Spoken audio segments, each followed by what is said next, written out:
दिल में श्रद्धा नहीं, दिल में प्रेम नहीं, दिल में सदगुरु के प्रति विश्वास नहीं, समर्पण नहीं, तो फिर इस शरीर की हरकत को भक्ति नहीं कहा जा सकता।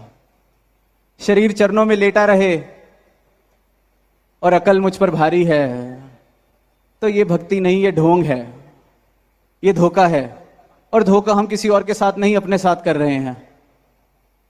किसी और को धोखा क्या दे सकते हैं? किसी को कोई धोखा नहीं दे सकता। हम सबसे बड़ा पाखंड अपने साथ कर रहे हैं। अगर मन में कोई भाव नहीं, दिल में कोई श्रद्धा नहीं, फिर तो शरीर की हरकत। तो ये भक्ति कोई दुनियादारी का सिलसिला नहीं कि निभा लेंगे, निभानी पड़ेगी, बड़ी कोई मजबूरी है। दुनियादारी निभाएं जहाँ मजबूरियों में निभाना पड़ता है, पर भक्ति तो इन सब चीज़ों से मुक्त करने वाला एक रास्ता। उसमें ये एहसान हम किस पर करने चले हैं कि हम निभा लेंगे।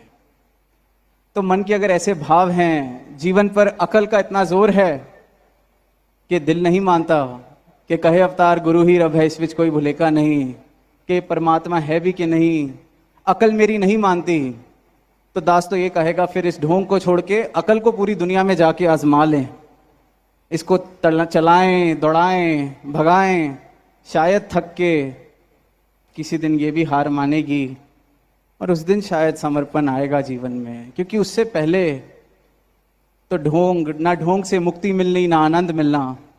तो अपने साथ ये धोखा ना करें। और दुनिया में भी यही अलग अलग तरीकों से दुनिया कर रही है। और दास अक्सर वो पंक्तियां दोहराता है कि तुम जमाने की राह से आए, वरना सीधा था रास्ता दिल का। और मेरी अकल को अगर सीधा रास्ता पसंद नहीं आ रहा, तो दास तो सबको यही न्योता देता है कि जरूर जमाने की राहों में जाएं, इतनी हिम्मत दिखाएं। अकल का पूरा जोर, जहां अकल में इतना बल है कि सच को नकार रही है, तो फिर उसको घूमने दें जमाने की राहों में।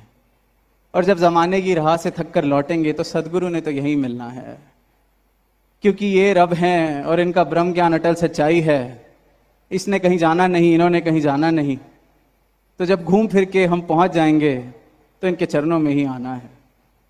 तो यही बात कि किसी प्रकार का जोर, किसी बात का एहसान किसी पर ना करते हुए अपने पर यह एहसान करें कि अकल का भी जोर है तो उसको भी दौड़ाएं आए दुनिया में जाके।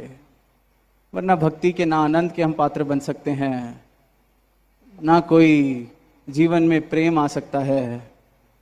और यही पीछे कुछ पंक्तियां पढ़ने को मिली। एक तो अवस्था ये कि अकल मानती ही नहीं, ढोंग चल रहा है। एक अवस्था ये कि ना पूरी तरह से इधर हैं ना उधर हैं। तो एक शायर की पंक्तियां पढ़ी कि